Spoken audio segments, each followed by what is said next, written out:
रंग दे बसंती मूवी को लेकर बहुत ही बड़ा एक खुशखबरी आ चुका है। वो ये खुशखबरी है कि पोस्टर पर पोस्टर लॉन्च हो रहा है रंग दे बसंती का। इसी बीच खेसारी लाल यादव जी का बेटा जो है ऋषभ, उसका भी पोस्टर आया था। उसी बीच खेसारी भैया का 2-3 पोस्टर आउट हो चुका है, लुक आउट हो चुका है। तो आप लोग पोस्टर और लुक को जाके देखिए एसआर के म्यूज़िक से, बहुत ही बवाल है।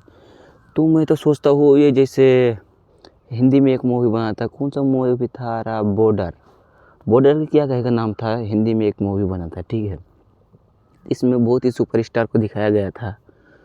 तो उसी टाइप का ये मूवी है, खेसारी जी बनाया है।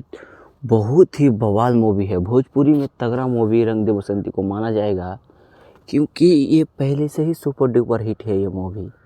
रंग दे बसंती मूवी का जब पोस्टर आउट हुआ था, लुक आउट हुआ था, तो उसी समय से इसको माना गया है सुपर डुपर हिट मूवी। तो भोजपुरी में बड़े बड़े बजट का मूवी बनने लगा है। अब देखते हैं आने वाला टाइम में भोजपुरी ग्रो करता है कि नहीं करता है। तो तब तक के लिए मिलते हैं, धन्यवाद।